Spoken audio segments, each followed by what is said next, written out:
네, 안녕하세요. 하나증권 해외영업실의 최병용 차장입니다. 오랜만에 영상을 통해 인사드리게 돼서 되게 반갑습니다. 이번 시간에는 최근에 많은 관심을 갖고 있는 미국에 대한 채권 금리, 기준 금리, 그리고 관련된 상품에 대한 시간을 가졌고요. 제가 매주 즐겨보는 자료 중에 하나인 테이바의 생각이라고 있습니다. 원작자가 어떤 분일까 되게 고민을 많이 했었는데 이분을 모시게 돼서 정말 영광으로 생각하고 있습니다. 그러면은 테이바랩스의 강승희 대표님 한번 모시고 오늘 자리 이어가도록 하겠습니다. 대표님 안녕하세요. 안녕하세요. 예, 저는 대표님의 자료를 너무 열심히 읽고 있어서 구독자라서 알고 있는데 대표님 간단하게 한번 시청자들 위해서 소개 한번 부탁드리겠습니다. 네, 저는 오래전에 은행에서 이자율 파생 상품이랑 그다음에 외환 파생 상품 거래를 시작하면서 95년도에 일을 시작했고요. 그러면서 이제 뭐 선물 옵션 프롭 트레이딩도 하고 그다음에 ELD, ELS 이런 거 이제 해지 운용을 했습니다. 그래서 한국에서도 있었고 홍콩에서도 있었고 시티은행, 스탠차 있다가 KB증권 있다가 지금 현재는 테이바랩이라는 퀀트 리서치 회사를 창업을 해서 이제 2년째 운영을 하고 있습니다. 제가 그동안 열심히 봤던 그 테이바의 생각이 이런 히스토리가 있다는 거 오늘 다시 한번 배웠습니다. 네, 대표님 이번 시간에 좀 대표님을 모시게 된 계기는 최근 들어서 미국에 대한 기준금리 특히 여기에 대한 관심도가 예전보다 엄청나게 많이 증가를 했습니다. 그래서 뭐 FOMC, 페드 뭐 예전에 생소했던 단어 뭐 기관들에 대해서 많이 언급이 되고 있는데 저희도 많이 문의가 들어오는 게 그러면 금리가 많이 올랐는데 과연 24년에 미국 기준금리가 과연 어떻게 될 것인가, 이게 또 주식 및 투자 상품, 선물도 마찬가지로 해서 영향도가 크다 보니까 되게 관심이 많아졌는데 미국 24년 금리 전망에 대해서 좀 말씀을 좀 부탁드리겠습니다. 네. 금리가 되게 유행이 된 게 작년에 ETF들에서 TMF, TLT라는 게 되면서 개인들이 금리에 대한 인식을 많이 하게 된 것 같아요. 그러면서 실제로 선물 같은 경우도 금리 선물들은 보통 채권 선물이 있잖아요. 근데 미국 국채 같은 경우는 굉장히 어렵잖아요, 솔직히. 그다음에 이제 단위도 다르고 그랬는데 최근 들어서는 이제 다른 상품들도 많이 나오고 그래서 금리에 관심이 많아진 것 같습니다. 그리고 이제 금리가 올라가느냐 내려가느냐에 따라서 주식도 또 반대로 올라가고 내려가고 하고 있기 때문에 근데 최근 들어가지고는 많이 다르죠. 올라가도 올라가고 내려가도 내려가고 이 방향들이 달라서 솔직히 금리 전망을 마친다고 해서 또 주식을 잘 마칠 수 있다 라고 얘기하기에는 또 물음표도 많이 던져지는 그런 시기인 것 같습니다. 그래서 이번 시간에는 일단 미국 금리 전망을 해보려고 하는데요. 어쨌든 미국 금리를 전망하려고 하면 실질적으로 FOMC라는 단어들이 많이 들리고 페드라는 단어가 많이 들리잖아요. 맞습니다. 그러면은 두 가지 중에 하나인 거잖아요. 어차피 이제 그 금리가 올라갈 거야 내려갈 거야 이 두 가지 가지고 얘기를 하는 거니까 그러면은 금리가 이번에 내릴 거야 아니면 올릴 거야 아니면 유지할 거야 이런 경우의 수가 생각보다 별로 없잖아요. 세 가지밖에 없는 것 같아요. 없죠. 근데 이제 문제는 금리라는 건 만기가 너무 여러 가지가 있어요. 그렇기 때문에 그런 만기들까지 봐야 된다. 그래서 오늘 알아보려고 생각해 보려고 하는 거는 6월 달에 지금 이제 3월에 곧 FOMC가 다음 주에 있지만 그때는 동결이라고 다 얘기를 이미 하고 있으니까 바뀌진 않을 것 같고 그러면 6월 달에 그러면 금리를 인하를 할까 안 할까? 그 다음에 하게 되면 얼마나 할까? 아니면 안 하면 어떻게 될까? 이 두 가지 정도를 예상을 해보려고 합니다. 시나리오별로. 금리 인하 확실히 대중의, 그러니까 저를 비롯한 금융권에 종사하는 사람뿐만이 아니라 투자자들의 입장에서도 금리 인하에 대해서 굉장히 관심이 많더라고요. 그래서 금리 인하가 과연 24년에 일어난다고는 하는데 이게 언제부터 해가지고 이런 게 많이 궁금한데 그러면은 이제 금리 전망 얘기해 주시고 그다음에 FOMC, 뭐 페드 이런 것들에 대해서도 그 금리를 결정하는 여러 요인들이 있잖아요. 네. 기관들도 있을 거고 뭐 그런 요소들도 한번 설명을 해주시면은 전망과 함께 설명해 주시면은 좀 더 이해하기 좋지 않을까. 네. 부탁 좀 드리겠습니다. 네. 그러면 일단 첫 번째로 금리는 누가 결정하냐, 미국 금리는 누가 결정하냐라고 물어보면 어떤 분들은 페드가 결정한다고 얘기를 하고 어떤 분들은 시장이 결정한다고 얘기를 하시는 것 같아요. 그렇죠. 그냥 시장에서 거래되는 대로 바뀌잖아 이렇게. 근데 이제 제가 보기에는 시장이 결정하는 게 맞는 것 같고 왜냐하면 페드도 시장 눈치를 보면서 또 데이터를 보면서 결정을 하니까요. 근데 결국 페드라는 곳은 단기 금리를 조정해서 자기 맘대로 위로 올리거나 내리면서 미국 경제가 좋게 만드는 거가 목표잖아요. 그럼 이제 일단은 그 페드가 어떤 식의 역할을 하고 있으며 어떤 목적을 가지고 있는지를 알면 내릴지 올릴지를 결정하는 요소를 알아야 되잖아요. 그렇죠. 그렇죠. 그래서 그 요소를 한번 알아보도록 하겠습니다. 일단 페드라는 곳은 우리나라처럼 한국은행 이런 은행은 아니에요. 그래서 역할은 미국의 중앙은행 역할을 하고 있지만 미국이란 곳은 너무 넓잖아요. 각 주별로 은행도 다 있어요. 중앙은행들이 다 있는 거고 그 페더럴 하는 그 각 지역별이 다 모여서 같이 FOMC라는 회의를 하는 거고 그래서 연방준비제도라는 이름으로 페드 리저브라는 형태로 이름이 돼 있다라고 보시면 되고요.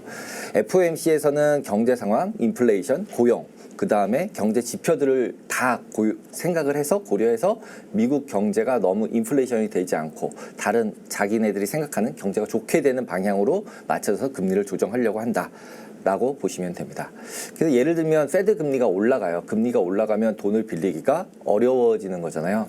그렇죠? 그럼 대출 금리가 올라갈 거고 대출 금리가 올라가면 소비를 줄여야 되는 거고 이자 부담이 높아지니까 투자도 줄여야 되는 거고 그래서 성장을 늦추는 효과라는 게 가장 기본적인 그 흐름이라고 보시면 되겠죠. 그러면은 반대로 금리를 낮추면 대출 금리가 내려가고 대출 금리가 내려가면 집 살 사람도 빨리빨리 더 사고 소비도 증가하고 투자도 증가하겠죠. 그러면서 고용도 촉진되고 그러면 경기가 부양이 되겠죠.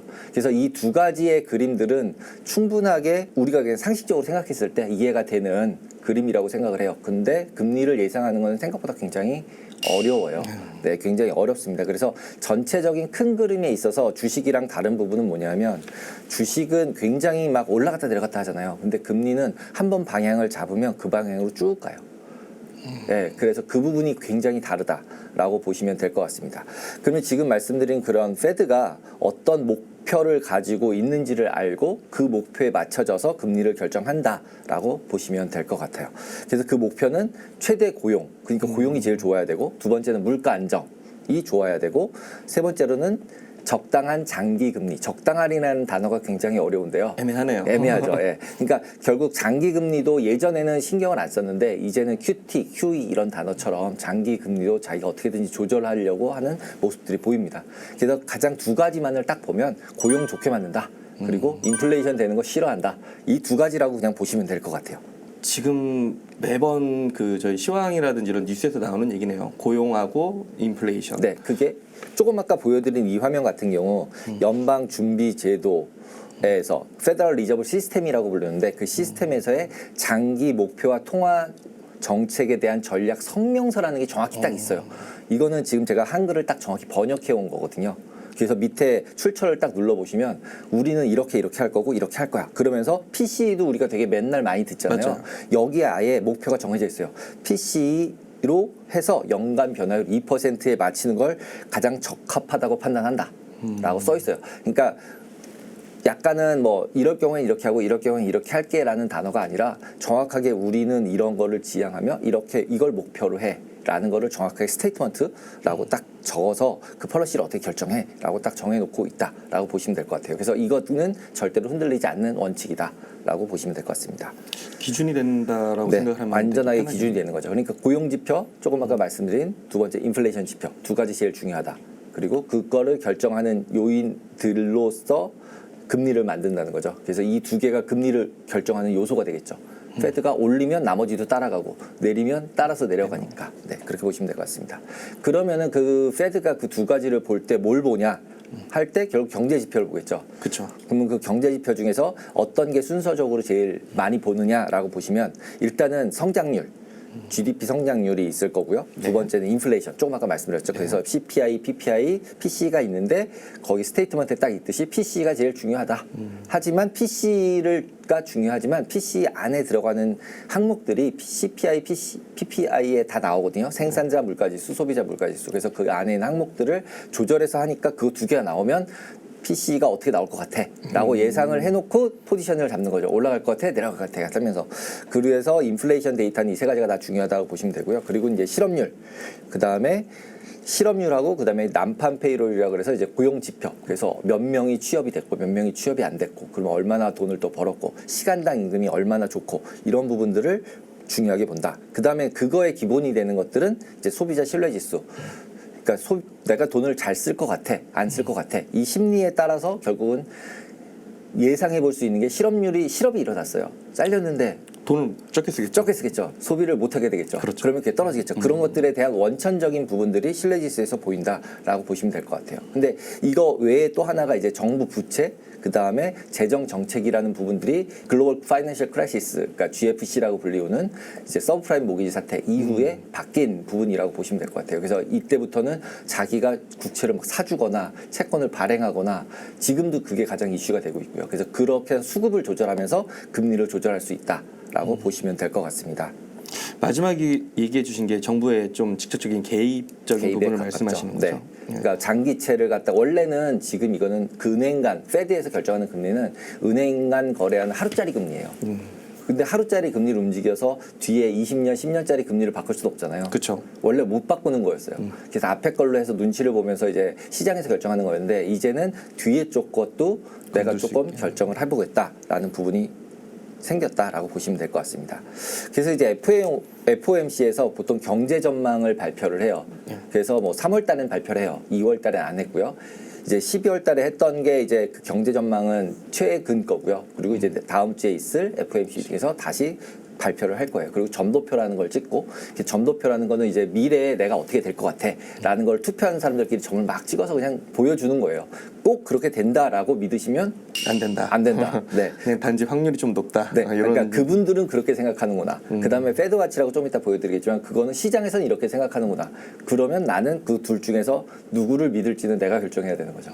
네, 그렇게 보시면 될 것 같아요. 그래서 그거의 근원이 되는 건 조금 아까 말씀드린 경제 전망에서 지표들, 나오고요. 여러 네, 지표들 지표들. 말씀하셨죠. 근데 그 지표들도 정확하게 그 서머리라고 발표된 지표에 보시면 제일 첫 번째 라인이 GDP예요. GDP 변화가 나오고 두 번째는 실업률이 나와요. 그 다음에 PCE 나오고요. 그 밑에는 코어 PC라는 게 나와요. 그러면서 그리고 뒤에 가서는 이제 금리가 어떻게 될 것 같아 니네들이 찍어봐. 그리고 컨센서스를 만들어서 딱 숫자를 보여줘요. 그러니까 조금 아까 경제 지표 말씀드린 거랑 똑같은 형태를 발표하고 있죠. 그렇네요. 네. 그래서 이 경향성을 보고 그리고 이제 보통 이런 거를 할 때 이렇게 예상을 할 때는 특히 금리 부분은 경향성을 보셔야 돼요. 올라가고 있는지 내려가고 있는지. 방향성이 제일 중요하다. 네, 왜냐하면 대부분의 경제 지표들은 서베이를 해요. 그냥 전화해서 물어봐요.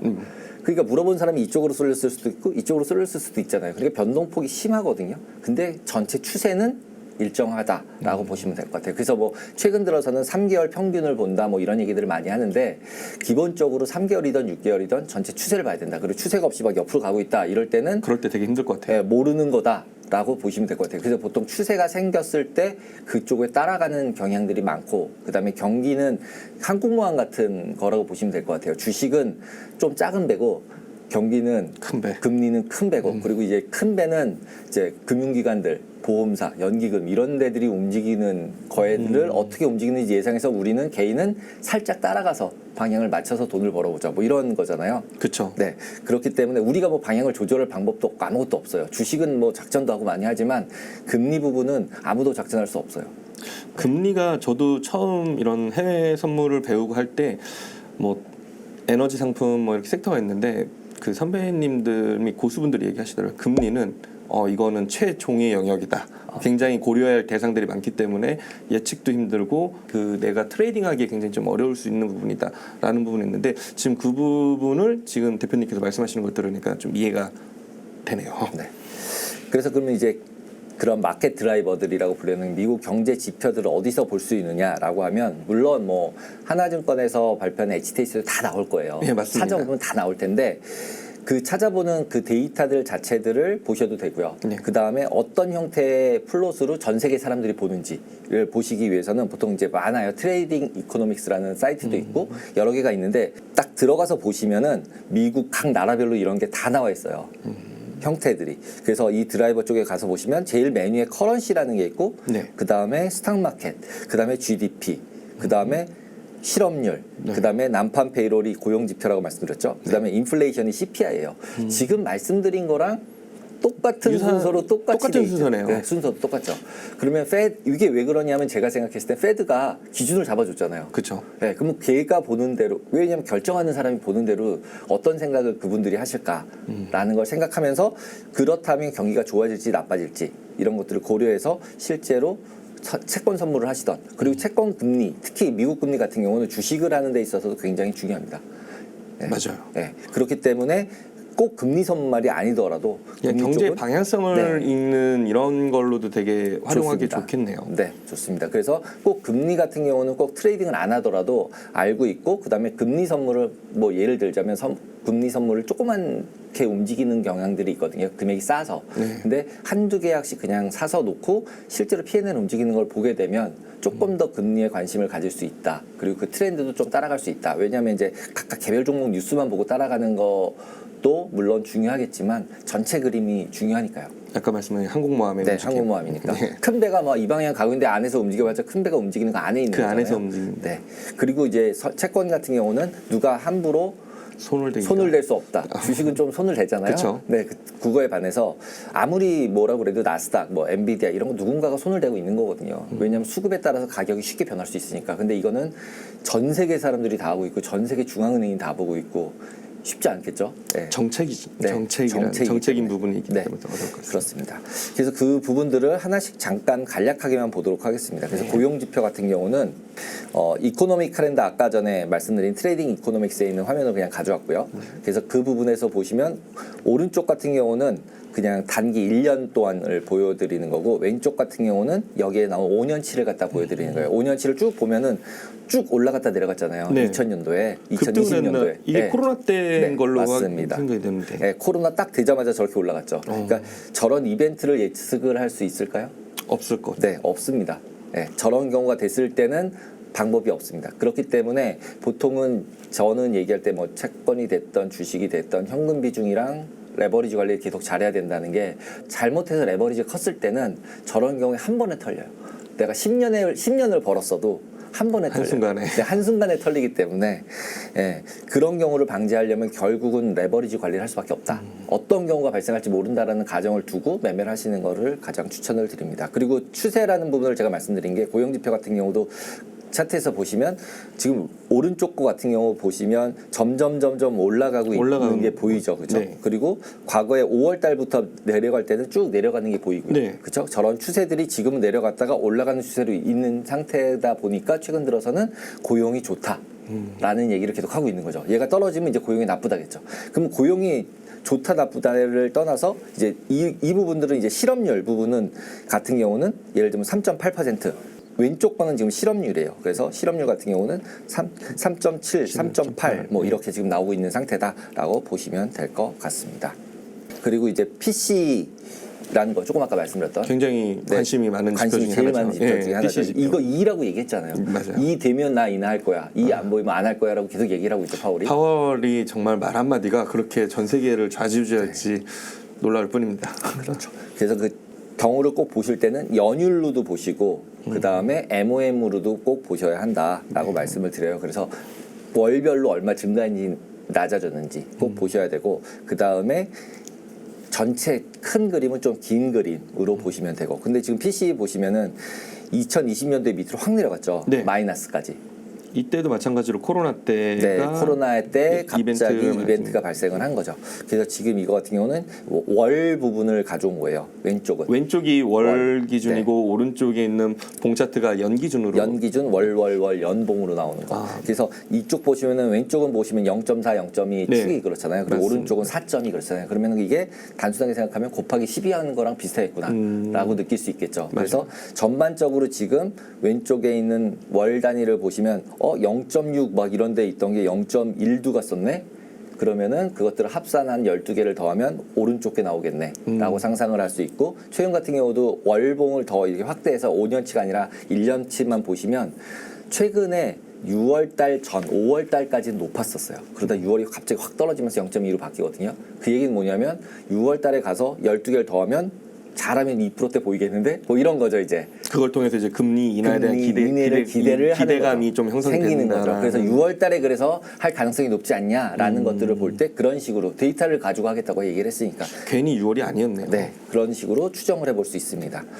그리고 이제 CPI도 마찬가지로 이제 소비자 물가 지수니까 월로 보는 거, 연으로 보는 거 똑같이 두 개로 나눠드린 거고요. 그래서 보통 트레이딩 이코노믹스에 들어가서 제일 처음에 보셨던 화면에서 탁탁탁 눌러보시면 각 나라별로도 다 나와요. 그래서 각 나라별로 다른 나라도 요즘 투자를 많이 하시니까 맞아요. 보실 때 이것들 가지고서 전체 그림은 보실 수 있다라고 보여드리면 됩니다. 그리고 이제 GDP 같은 경우도 그 다음에 보시는 GDP 같은 경우도 이것도 마찬가지로 QOQ 이거는 보통 이제 쿼털리로 나오잖아요. 그러니까 이제 그 쿼털리로 나오는 부분들을 보시면 된다. 그리고 추세를 보시면 성장률 같은 경우 오른쪽 가서 보시면 이렇게 좀 올라가는 추세가 있죠. 되게 미미하지만 올라가고 있네요. 네, 올라가고 있죠. 그래서 저 올라가는 부분 때문에 주식도 좋고 전반적으로 경기가 죽고 있지 않다, 침체는 아니다고 얘기를 계속하고 있는 거죠. 그러니까요. 이게 전에 제가 경제를 배웠을 때 금리가 올라가면 주가가 떨어진다 이런 정상적인 이게 뭐라 그래야 돼? 그 정형화된 패턴이 이제는 벗어나진 네, 것 같아요. 맞습니다. 근데 미리 선반영이라는 부분이 너무 많아졌어요. 그래서 방금 말씀인 이제 GDP 성장률을 말씀하면서 그렇기 때문에 경제 탄탄하고 주가가 올라간다라고 말씀을 해주셨는데 그 말씀을 들으니까 좀 이해는 되는데 저희가 처음 지금 뭐 학교라든지 학설적으로 학문적으로 접근했을 때는 채권 금리와 이제 주가에 대한 상관관계를 배우잖아요. 네. 그때랑 많이 틀려지니까 네. 최근에 많이 좀 어렵다라는 생각이 많이 들긴 이게 하더라고요. 되게 맞을 때도 있고 틀릴 때도 있으니까 어려운 거죠. 그렇죠? 네. 그 다음에 이제 잠깐 보실 거는 이제 그 페드와치라고 제일 많이 요즘 이제 방송에도 나오는 그림이죠. 네, 그래서 맞습니다. 이 페드와치라는 거는 페드 선물이라는 게 있어요. 너무 많이 안 움직여서 개인들은 할 이유가 없는데 기관들은 많이 합니다. 그러면 그제 올라갈 거냐 내려갈 거냐 예측을 하면서 자기네 포트폴리오를 해지하면서 이것들을 계속 만들고 있다. 그래서 결국 이걸 가지고 예상치라고 계속 얘기를 하는데 예상치인 이유는 뭐냐면 가격이에요. 그냥 페드 선물 가격이에요. 그래서 금리가 올라가면 얘도 올라가고 내려가면 내려가요. 확률이. 근데 기간별로 나눠져 있으니까 조금 더 이해하기가 쉽다. 지금 언제 제일 많이 한다고 시장에서 생각하는 거야 라고 보시면 이 그림 상황 이걸 누를 때가 이제 3월 1일이었는데 3월 1일자에 보시면 그러면 이거대로 보면 6월 12일 날 하는 확률이 57%, 그 다음에 안 할 확률도 26%가 있는 거구나. 그러면 일단은 시장에서는 5.25 정도로 25bp 내리는 거로 이제 예상하는 사람이 많구나. 이게 그 데이터가 나오면 바뀌어요. 일로 갔다 막 두 번씩 했다. 파란색이 지금 제일 많은 거니까. 경제지표 나오면 이게 확률이 바뀌는 게 바로 이 화면을 가지고 제가 그냥 글로 뭐 금리나 뭐 몇 프로 가능성이 나왔던 게 페드워치에 관련된 내용을 글로 풀어 쓴 거였고 네, 맞습니다. 결론적으로는 이런 어떻게 보면 점도표 형식으로 보고 여기에 나오는 가지고서 예측을 한다라는 말씀을 해주시는 거예요. 이게 시장에서 예측하는 거. 그다음에 페드가 점도표에서는 페드가 예측하는 거. 근데 얘네 둘이 항상 달라요. 예를 들면 1월 달 같은 경우는 페드는 3번이나 한다고 점을 분명히 찍었거든요. 네. 근데 시장은 6번이라고 그랬어요.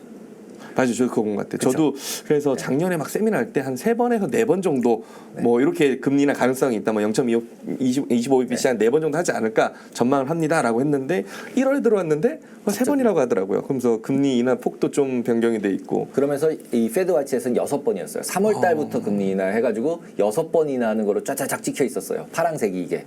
그랬는데 지표들이 나오면서 인플레이션 우려가 있으니까 3월 아닌가 봐. 쭉 올라가더니 동결로 나오고 3월도. 지금 그래서 동결까지 왔고 그다음에 5월 달에 금리 인하하는 부분들도 2주 전까지만 해도 저 파란색이 5.25에 있었어요. 그랬는데 최근에 다시 오른쪽으로 올라가서 동결하는 쪽으로 바뀌고 6월 달에 보는 걸로 바뀌고 있어요. 근데 이것도 이제 CPI 데이터가 나와서 좀 높게 나왔잖아요. 높게 나왔음에도 불구하고 6월 달은 인하하는 걸로 보여주고 있어요. 그러니까 시장에서는 뭔가 침체거나 나쁜 것들도 인지를 하고 있는 거죠. CPI만 낮다면 제 생각에 6월 달도 동결하는 걸로 옮겨졌을 것 같아요. 그렇기 때문에 좀 주의해서 봐야 된다. 그리고 그렇기 때문에 약간 주가도 조금 빠지는 것 같다. 최근 이제 금요일서부터 CPI 나오고 반등을 했다가 다시 빠지기 시작을 하잖아요. 조금 내려오긴 하는데 그런 것들이 뭐 엔비디아 때문이라고 볼 수도 있지만 사람들이 이제 헷갈리기 시작하는 거죠. 이제 더 갈 수 있나? 뭐 이런 느낌들. 그리고 이제 지금 보여드리는 거는 일드 커브예요. 그래서 일드 커브를 처음 보시는 분들은 저건 또 뭐야? 뭐 이렇게 또 점도 많고 선도 많고 그럴 수도 있을 것 같아요. 복잡하다. 이렇게 생각하실 텐데 그냥 단순하게 생각하시면 금리란 거는 만기가 있잖아요. 그렇죠. 주식은 만기가 없지만. 맞죠. 그러면 한 달 동안 빌릴 건지 2달 동안 빌릴 건지 3달 동안 빌릴 건지 10년 빌릴 건지 30년 빌릴 건지 은행에서 개인이 그냥 대출 몇 년 만기 이걸로 생각하는 그 만기라고 거는 보시면 아마 이제 좀 시청자들 좀 이해하기 편할 것 같아요. 네. 아까 뭐 집담보대출이 저희가 제일 이해하기 쉬우니까 그쵸. 저희가 항상 네, 뭐 빌릴 10년 만기냐 20년 만기냐 네, 이런 맞습니다. 거를 가지고서 요 일드 커브에다가 좀 대입을 하면은 이해도가 좀 높아질 것 같습니다. 수 있습니다. 그래서 지금 보시면은 미국도 장기 금리에 주택담보대출이 연동돼 있어요. 그래서 장기 금리가 되게 민감한 거죠. 개인들에게는. 그래서 이 부분들이 제일 민감하고 그리고 기관 투자가들 같은 경우들도 기관 투자가들이 대부분 중요하게 채권을 투자하는 이유는 연금 또는 보험 이런 거잖아요. 긴 걸로. 자금의 필요성 때문에. 긴 자금의 필요성 때문에 장기채를 하는 거고 그다음에 국가 입장에선 장기채를 발행해서 소비를 진작할 수도 있고 뭐 도로도 만들 수 있고 그다음에 그 10년 동안 천천히 받으면 이제 세금 받아서 메꾸는 거니까 이거 그렇죠. 어차피 그렇죠. 그래서 그런 부분들이다라고 보시면 돼요. 그래서 금리 커브가 은행에서 돈을 벌려면 은행이 돈을 가장 쉽게 버는 패턴은 짧은 걸 빌려서 장기에 빌려줘요. 원래 다 샀다 팔았다잖아요. 그쵸. 돈을 사서 돈을 파는 거잖아요. 맞죠. 단순하게 생각하면 은행이 하는 일은. 근데 싸게 사서 비싸게 파는 거로야 수익이 남는 거잖아요. 그럴 때 과거에 항상 짧은 거가 낮았었기 때문에 짧은 거로 돈을 빌려서 긴 걸로 돈을 빌려줘서 이득을 계속 봤었어요. 그런데 지금 이거 보시면 1개월짜리랑 10년짜리랑 거꾸로예요. 그래서 금융기관들이 돈 벌기가 실제로는 더 어려운 상황인 거죠. 지금 현재의 상황은. 그래서 이게 장단기 금리차라는 얘기들도 나오고 그리고 침체가 될 것 같으니까 결국은 지금 이런 모양이다. 그리고 단기가 높다라는 거는 어떻게 보면은 지금 단기적으로 수요가 많다. 돈의 수요가 많다. 빌리고 싶은 사람이 단기가 더 많은 거죠. 그리고 장기 쪽 같은 경우는 실질적으로는 금리가 내려갔잖아요. 그러니까 불안하니까 뒤에 쪽을 사는 사람이 좀 있나 보네 앞쪽보다. 그리고 지금은 오히려 금리가 내려갈 거라고 생각하는 부분들을 미리 반영해서 내려가 있는 거죠.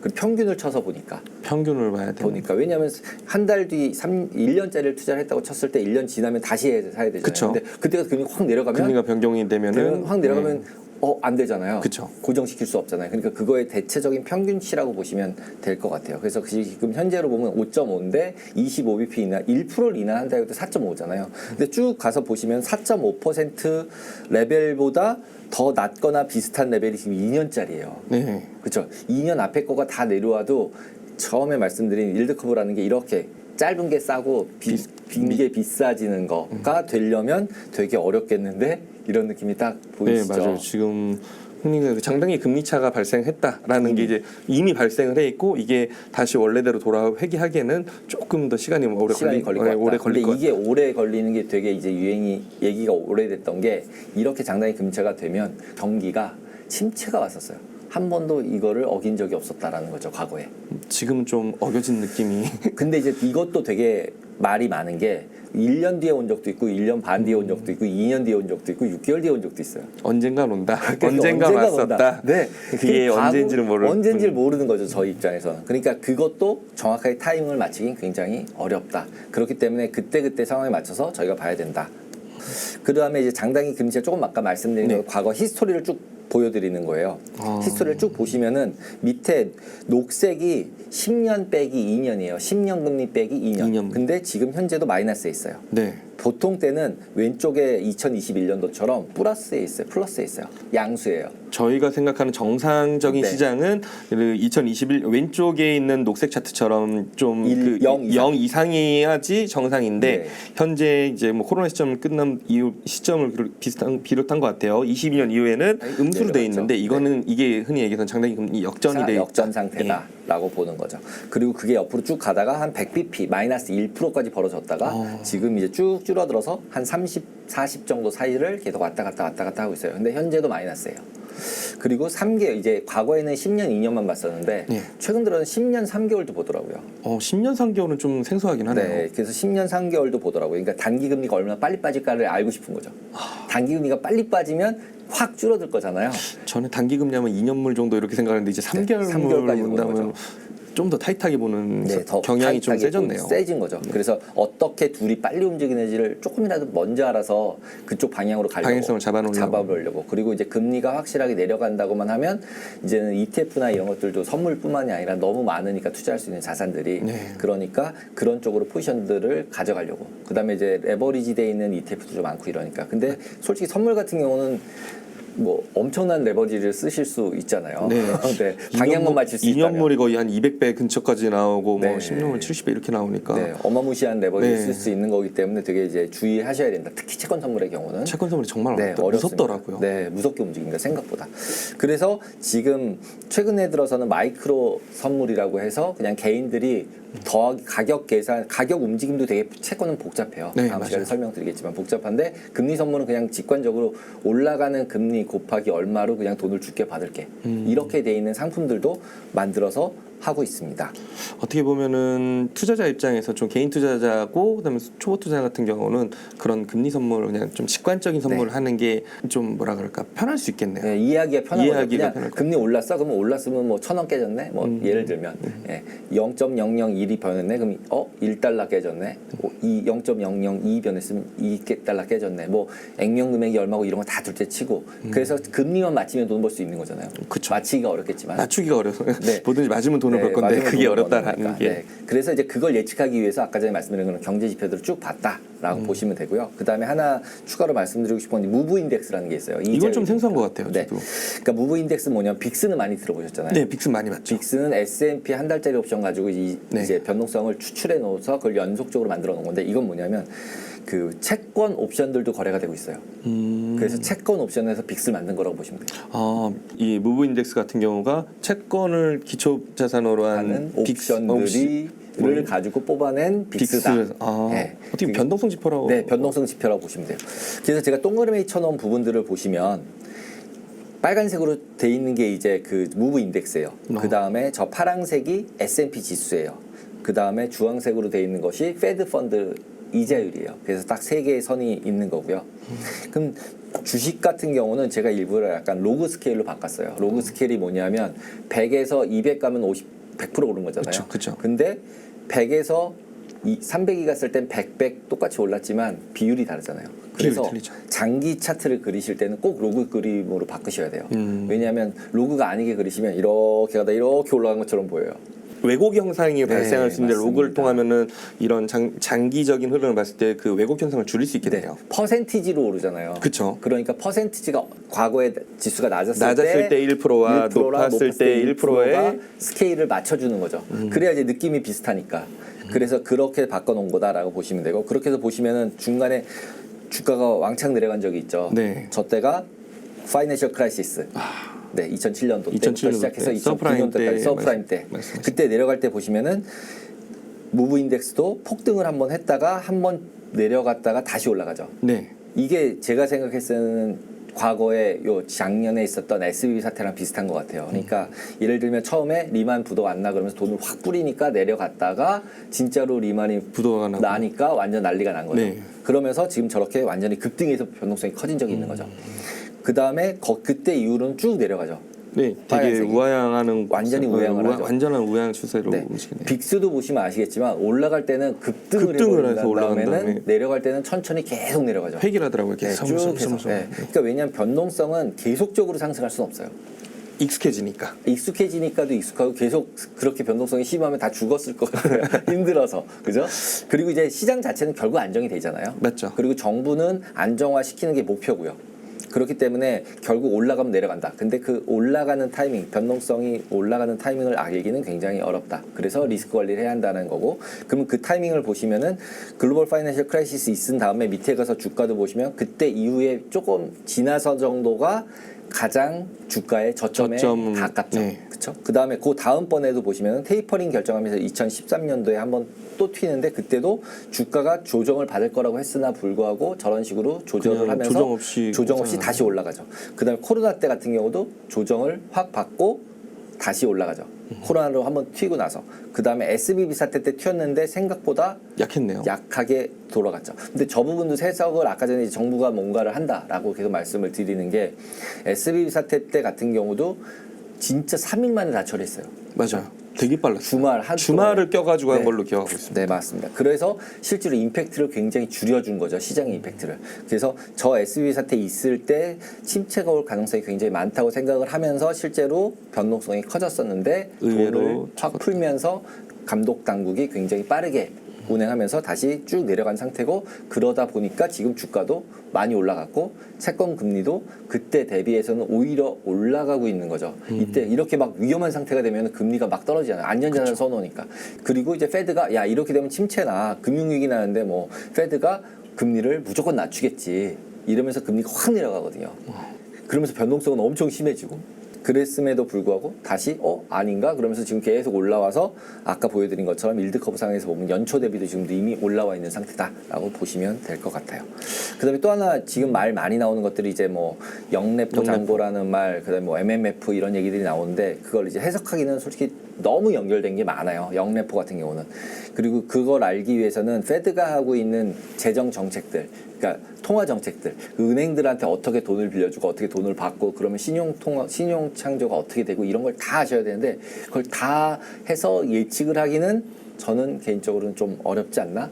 라고. 너무 범위가 클 것 같아요. 그러니까 범위도 크고요. 이해하기가 어렵고 저희가 그 일반 개인 투자자 입장에서는 그거 자체를 활용하기가 되게 어려울 뿐만 아니라 알기 어렵다. 접근하기도 어려울 것 같아요. 저는 개인적으로는 알아도 그거를 자기가 포지션을 잡아서 그걸로 돈을 벌기에는 굉장히 어렵다라고 생각을 해요. 하지만 전체 트렌드에서는 이게 어차피 금리도 채권이잖아요. 채권이면 결국 사는 사람이 많으면 모든 물건은 사는 사람 많으면 올라가고 파는 사람 많으면 내려가는 떨어지고. 거잖아. 그냥 그거는 확실하잖아요. 맞아요. 네. 그러니까 이것도 그냥 그렇게 접근을 하시는 게 제일 좋고, 그다음에 금리라고 하는 것들도 결국은 채권을 살 거냐 팔 거냐라는 기준을 보고서 거꾸로 계산하셔서 금리가 올라갈지 내려갈지를 보시는 게 제일 맞다고 생각을 해요. 여기서 MMF도 보여드리는 이유가 뭐냐면 MMF가 계속 증가하고 있어요. 지금 파란색이 MMF거든요. 22년 이후로 엄청 급등을 엄청 했네요. 급등을 하고 있는 거죠. 20년도에 돈을 왕창 줬겠죠. 국가가 돈을 막 뿌렸잖아요. 정부가 코로나 돈을 막 뿌렸고 그 뿌린 상태로 소비를 하면서 뭐 실업도 일어났으니까 문도 닫고 그러면서 쭉 내려갔다가 그때 지나고 나서 부의 효과들도 있고 주가도 오르고 뭐 다 오르니까 그때부터는 이제 현금들도 생기고 계속적으로 팔아서 수익화시켜서 현금이 계속 늘어나는 거죠. 근데 이런 부분들은 결국은 MMF가 늘어난다는 게 우리나라 생각해보면 주식 사시면 살지 말지 의사결정할 수 없을 때는 MMF에 돈을 넣어놔야 되는 거죠. 약간 유동성 자금을 네, 유동성 자금. 어떻게 할지 모르겠다. 어떻게 될지 네. 그다음에 채권 금리가 올라갈 것 같아요. 그러면 채권 금리가 올라간다는 얘기는 채권 가격이 빠지는 거니까 채권을 사면 안 되죠. 그렇죠. 네, 이미 다 올라간 다음에 사야죠. 그렇죠? 그러다 보니까 안 사는 거죠. 그러니까 짧은 쪽에 넣어놓은 거죠. 그러다 보니까 짧은 쪽 같은 경우가 저렇게 MMF가 늘어났다라고 보시면 쏠려 있는 약간 쏠림 상태가 있는 거죠. 위험 자산 회피. 그러다 보니까 지금도 주식이 계속 올라가는 이유나 채권도 금리가 어느 정도는 이제 안정화되는 이유가 저렇게 돈이 너무 많으니까 저걸 누군가 팔아서 패닉을 만들지 않을 거라는 생각들이 은연중에 있는 것 같아요. 그다음에 이제 영래포 잔고 같은 경우들도 거꾸로예요. 이 영래포 잔고는 은행이 페드한테 돈을 맡기냐 안 맡기냐 뭐 이런 거거든요. 이것도 똑같아요. 이런 금융기관들도 우리 개인들과 똑같은 게 조금이라도 이자율 높은 데다 맡기는 거예요. 네, 조금 더 벌려고. 조금이라도 더 벌려고. 네. 그렇게 맡긴다고 보시면 되고, 그래서 정부가 그거를 풀고 감고 할 때, 그 통화량을 조절할 때 금리를 조금 더 높이 줄게. 그럼 일로 다 땡겨오고, 금리를 낮출게. 그럼 낮춰놓으면 저울로 다 움직이고. 이렇게 움직이는 게 MMF 갔다가 영래포 갔다가 왔다 갔다 하는 거다라는 것을 보여드리기 위해서 지금 차트를 하나 보여드렸어요. 그리고 이제 M2라는 게 이제 통화량. 그러니까 채권 같은 경우는 돈이 많이 풀리면 일단이 금리가 내려가야겠죠. 그쵸. 돈이 많아지니까. 그쵸? 풀린 게 많으니까. 네, 풀린 게 많으니까. 그다음에 돈이 확 줄어들어요. 줄어들면 당연히 돈이 없으니까 금리가 올라가죠. 올라가야 되겠죠. 단순하게 생각했을 때. 그렇구나라는 것이 그냥 상식적으로 일단 이해를 하시고, 그러면 통화는 항상 늘어났을까요? 줄어들었을까요? 항상 늘어나죠. 늘어났어. 네, 항상 늘어나죠. 왜냐하면 인플레 되는 만큼 무조건 늘리고 있잖아요. 정부가 국채를 찍거나 뭘 찍거나 했을 때 돈이 계속 늘어나고 있기 때문에 계속 늘어나고 있다라고 보셔야 되고요. 그 다음에 저기서 중간에 2020년도에 급증하게 올라갔던 부분들 보시면 이것도 코로나죠. 코로나 때 많은 정책의 변동성이 방향성과 바뀐 이런 거죠. 게 바뀐 것 같아요. 네. 그리고 나서 지금 밑으로 쭉 내려가고 있잖아요. 통화량이. 그때 올린 거 줄이겠다라고 해서 내리고 있고, 그러면 왜 내리고 있어요? 저게 이제 QT라는 단어로 돼 있는 돈을 줬던 거 내가 지금 다시 빨아들일게. 그러다 보니까 시장에서 돈이 좀 줄어들고 있다. 근데 이제 돈이 저렇게 줄어든다고 하면 것 때문에 침체 온다고 얘기를 했던 거예요. 모든 사람들이. 저희도 그렇게 생각을 했어요. 그렇죠. 작년 1월에도 침체였고 올해 초에도 침체라고 얘기했는데 인공지능이 나타나서 다 없앴죠. 그렇죠? 그러니까요. 네. 그래서 인공지능이 참 무서운 것 같아요. 무서운 것 같습니다. 그래서 일단은 그렇게 됨에도 불구하고 증명을 해보여야 되거든요. 그러면은 지금 보시면 밑에 있는 건 뭐냐면 속도예요. 돈이 돌아가는 속도. 파란색 약간 파란색 말씀하시는 파란색은 M2 증가율 계속 올라가는 아래에 거고, 얘기한 아래에 있는 빨간색 쪽으로 된 게 예. 속도예요. 그러니까 속도라는 건 뭐냐면 결국은 돈이 은행에 있어도 돈이 안 들고 은행에만 있으면 세상엔 돈이 없잖아요. 그렇죠. 그렇죠. 그러면 그 돈이 빨리 돌면 빨리 돌수록 돈이 많아지는 거거든요. 세상에서는. 그러니까 지금 이걸 딱 보면서 느낌에 아, 페드는 진짜 똑똑하구나 이런 느낌이 들어요. 왜냐하면 돈을 많이 찍었어도 속도가 떨어지게 만들어서 이쪽 그러니까 아까 보여드린 MMF나 이런 것들을 가지고서 속도를 조절하면서 영레포를 만들어서 가지고서 왔다 갔다 조절해서 속도를 조절시킴으로써 실질적으로는 되게 안정적으로 유지시킨 거라고 보여요. 여기서 보시면은 돈을 줄이는데 속도를 높여가지고 적당하게 밖에는 경제는 잘 돌아가게 만든 거죠. 대단하네요. 네, 대단한 것 같습니다. 그래서 꼭 제가 이걸 보여드리는 이유는 무조건 M2가 올라가고 갑자기 급증했으니까 돈이 많아지니까 금리가 내려가고 뭐 이런 식의 수식을 세우시면 안 돼요. 네, 이래서 이럴 거야라고 정확하게 하고 풀배팅 하시면 안 됩니다. 라고 말씀을 드리는 거예요. 그래서 그런 부분들을 꼭 보셔야 되고요. 그 다음에 이제 마지막으로 보여드릴 거는 이제 정부 국채 발행 계획이에요. 아까 처음에도 말씀드렸듯이 국채가 발행이 많아지면 돈을 빨아들이는 거고 발행이 많아지면 공급이 많아지는 거잖아요. 그럼 국채 가격이 싸져야 될 거 아니에요. 그렇죠? 발행을 많이 하니까. 그러면은 그런 걸로 고려를 해서 보면은 결국은 공급이 많아지면 가격이 싸지겠네. 가격이 싸지면 금리가 올라가겠네. 이런 거죠. 그냥 단순하게. 네. 되게 상식적으로 생각하는 네, 거예요. 무조건 상식적으로 생각하시는 게 전 제일 좋다고 생각해요. 이걸 굉장히 막 복잡하게 생각하시면 모든 금리 쪽 같은 경우는 올라갈지 내려갈지를 항상 말을 맞출 수 있어요. 갖다 붙일 게 많으니까. 네, 갖다 붙일 게 많아요. 그래서 올라가면 올라갔다고 설명할 수 있고요. 내려갔으면 내려갔다고 설명할 수 있어요. 그러면은 매매를 할 수가 없잖아요. 그렇죠. 그렇죠. 방향성을 못 잡을 것 같아요. 방향성을 못 잡으니까. 그러니까 이렇게 하고 싶으면은 또 이게 걸리고, 이렇게 하고 싶으면 또 저기 걸리고. 네, 맞습니다. 그래서 의사 선택을 할 때는 결국 투자 의사 결정을 할 때는 올라갈지 내려갈지 결정을 해야 하고, 그럼 내가 기준을 잡아야 되니까 내가 지금 기준을 잡을 때 뭘 잡을까라고 보실 때는 지금 보여드렸던 뭐 여러 가지 지표들 중에 가장 금리랑 민감하게 움직이는 지표 하나만 보고 그거 하나에 맞춰서 올라갈지 내려갈지를 단기적으로 또는 중기적으로 장기적으로 포지셔닝을 하면 좋으실 것 같다라는 생각이 듭니다. 그래서 국채 발행 같은 경우도 분기마다 발표를 해요. 우리가 다음 분기에 몇 년짜리 채권과 이런 것들을 발행을 얼마 할 거야. 그러니까 미국 같은 경우는 이걸 굉장히 투명하게 모든 사람의 공표를 해놔요. 그러면 그거에 맞춰서 보험사든 금융기관들은 어떤 식으로 내가 채권들을 샀다 팔았다 할지 그거에 의거해서 아까 보여드렸던 일드 커브가 변하게 되는 거죠. 그래서 만약에 지금 상태에서 금리를 굉장히 낮출 것 같고 경기가 굉장히 안 좋을 것 같아 라고 하면 단기 금리는 확 내려가면서 장기 채권은 올라가겠죠. 그러면서 일드 커브가 바뀌겠죠. 이런 식으로. 그런 식으로 되게끔 트레이딩을 할 거고, 그러면 이제 보통 개인들 트레이딩하는 입장에서 보면은 그런 것들을 예상해서 뭐 국채 선물하시는 분은 국채 선물로 하시는 거고, 이런 거 가격은 국채 선물 가격의 움직임은 되게 복잡하게 움직이니까 그런 거 모르겠고, 그냥 금리가 올라갈 것 같아 그러면 금리 선물을 그냥 사는 거고, 금리가 빠질 것 같아 그러면 파는 거고, 매도하는 거고, 이렇게 보시면 될 것 같아요. 그래서 지금 이 그림들은 이제 미 재무부 국채 발행 계획이라고 해서 계속 올라오는 게 있고, 그 부분에서 보시면은 지금 여기서 지금 보여드리려고 가져온 건 1월부터 3월까지는 단기 채권이 굉장히 많았는데, T빌이라고 하는 게 많았는데 지금 뒤에 가서는 줄어든다. 네. 빨간색으로 보이잖아요. 245라고. 맞아요. 그래서 단기금을 줄이는 거네. 그럼 밑에 내려가서 보시면 장기 채권 같은 경우가 늘어나는 거예요. 네. 뒤에 보시면 넷이라고 본 부분을 보시면은 657이라고 분명히 보이는데, 네. 여기 1104 정도로 확 증가를 하죠. 그러면 일단 단순하게 생각해서 보면 이렇게 되면 단기는 줄이고 장기는 늘린다는 얘기네. 이런 느낌으로 알 수 있는 거잖아요. 이게 실제로 금리 영향을 어떻게 줄 거야라고 100% 믿을 수는 없어요. 없지만 전체적으로 계획을 이렇게 이럴 거야. 야라고 난 이렇게 할 거야. 그러니까 너네 보험사들 알아서 해봐. 난 이렇게 할 건 계획인데 판단은 너희들이 그 안에서는 너희들이 알아서 판단을 해. 네. 그러니까 한마디로 수급을 알려주는 거죠. 그래서 시장의 임팩트를 줄이고 그다음에 그걸 예상하는 사람들끼리 적정한 레벨로 찾아가게끔 미리 정보를 계속 준다. 이렇게 보시면 될 것 같아요. 어떻게 보면 예고편 같은 느낌이네요. 네, 이렇게 할 거다라고 정부는. 네, 그걸 사타 팔았다 하는 사람은 이거에 맞춰서 공급이 많을 거라고 생각하는 사람들은 팔겠죠. 그럴 것 같아요. 네, 팔았다가 저거 나올 거 사야지. 네, 싸게 사는 게 좋으니까. 오늘 되게 이게 복잡한 거를 좀 뭐랄까 좀 채권이라는 게 마냥 되게 어렵게만 느껴져요. 아까 얘기했듯이 관련된 게 너무 많다 보니까 저희들도 채권을 배우거나 어디 가서 세미나거나 이렇게 전달할 때 되게 복잡했었거든요. 네. 근데 오늘 좀 많이 좀 이해도가 좀 이렇게 좀 쉽게 하면 되는 거고 결국엔 수요와 공급이구나. 네. 수요와 공급을 따라서 이게 전망이라든지 금리라든지 모든 게 채권도 방향성이 정해진다. 그러니까 수급이긴 한데 그거를 결정하는 게 근데 그 경제 지표들이니까 지표들이니까. 예, 뭐가 먼저인지를 닭이 먼저냐 달걀이 먼저냐긴 한데 근본적으로 그 수급 형태들이나 경제 지표들을 다 봐서 어떤 의사결정을 해야 한다. 그리고 너무나 많으니까 지금 현재 제일 중요하게 가격을 움직이는 변수가 뭔지 하나 두 개 정도를 체크를 해서 그거대로 그냥 따라서 매매하는 게 제일 좋겠다라는 게 좀 결론입니다.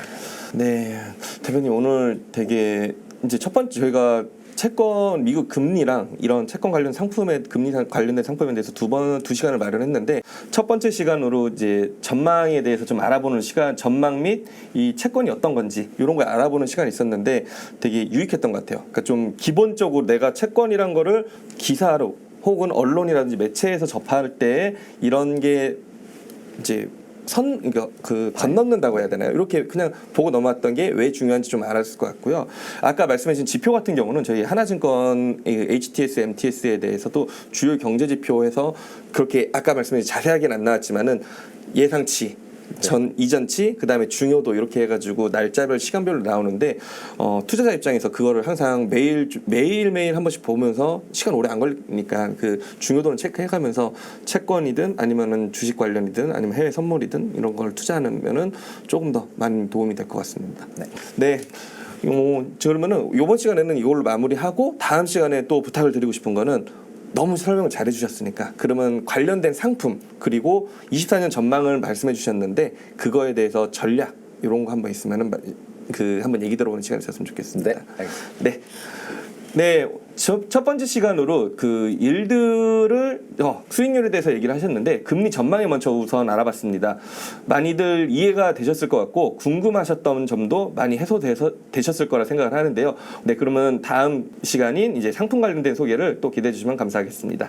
네, 대표님 1부 마무리하겠습니다. 네, 감사합니다.